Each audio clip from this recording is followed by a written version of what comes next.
高层住宅会沦落成为贫民窟吗？这是近些年在网络上时常被人们提起的一个话题。随着中国旧城改造计划的不断推进，大量多层建筑被拆除，取而代之的是20-30层的高楼，甚至有些楼房达到了40层以上。在房子刚建没多久的时候，似乎住在哪一层都一样。但是呢，随着房子不断老化，高层住户的居住体验也在不断下降。首先呢，是楼房不断老化的同时内部的电梯设备也是在同时老化。4年之后，电梯就会经常开始出现故障，而且电梯一般的使用寿命在10到20年之间。对比之下，房子的产权呢却只有70年。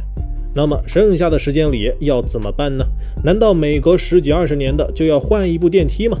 退一步来说，即使是换电梯，那么这个费用是谁出呢？其次是当出现问题的时候，大部分小区的物业实际上是很拉胯的。这时候如果业主不能同心协力的话，小区的治理也会越来越差。而对动辄就拥有几十层的高层业主们来说，想让上百人都统一战线是非常困难的一件事。这样综合下来，楼房内部的老化问题得不到解决，小区内部的治理环境不能够优化，久而久之，一个全新的小区变成贫民窟也就不足为奇了。现在城市中的高楼等到了年限之后该怎么办呢？高层住宅逐渐向贫民窟发展，到时候会有越来越多的有钱人将高层给抛售掉，然后转而购买低层的房子，而穷人则会接手这些高层住宅。那么如果不想让高层住宅沦落成贫民窟的话，后续又该如何补救呢？是拆了重建，还是修修补补呢？无论是重建亦或是修缮，其中的费用肯定是一笔不小的支出，这笔钱让谁出都不乐意。光是让政府掏钱治理的话，全国的高层住宅太多，这对于地方财政来说也是一笔巨大的开支，肯定行不通。让开发商掏钱不可能的事儿，开发商能不坑你的钱就算是好事了。让业主们自己掏钱，到时候肯定吵架的吵架，干仗的干仗，意见难以统一。因此，要是想就高层住宅改造这一问题达成共识，就必须3方一起发力，构成政府、第三方和个人共同出资改造的局面。而北京高层小区改造的经验，或许能够成为以后高层住宅改建的模板。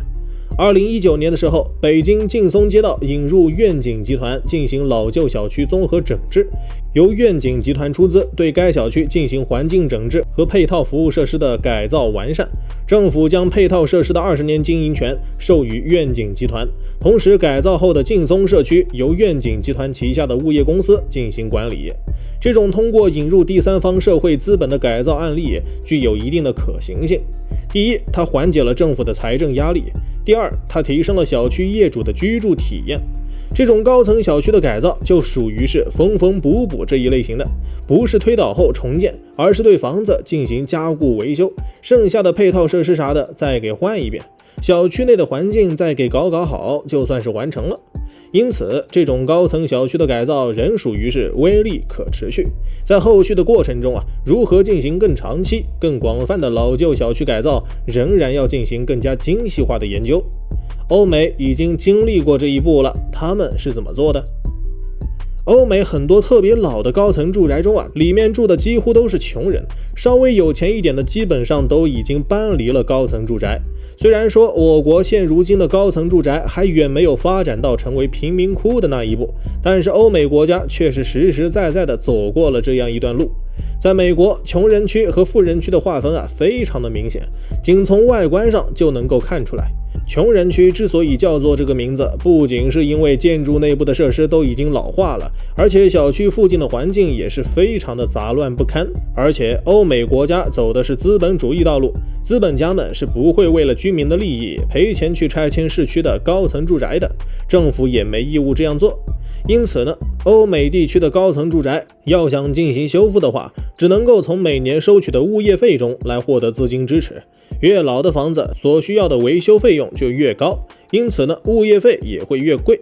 穷人要付物业费进行维修，富人呢也要付出昂贵的物业费来保障自己的生活品质。在美国那边的物业费相比咱们国家来说那叫一个高，一年就需要$6000左右。换算下来的话，一套房子每年光是物业费就能够达到全屋总价 1.5% 的比例。而我国的物业费，按照2线城市的房价来说，一套200万左右的房子，每年的物业费大概在2500元左右。每年的物业费占全屋总价的比例仅为 0.12%， 还不到美国的1/10。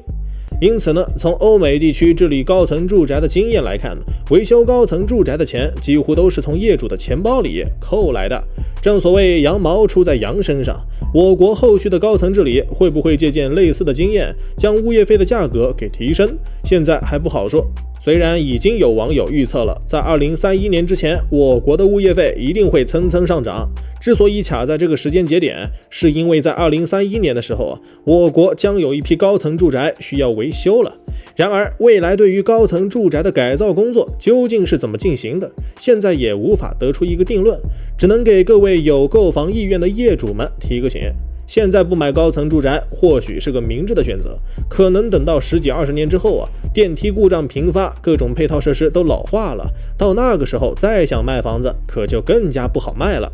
每天嗨科普，我是闪电哥，咱们下期见。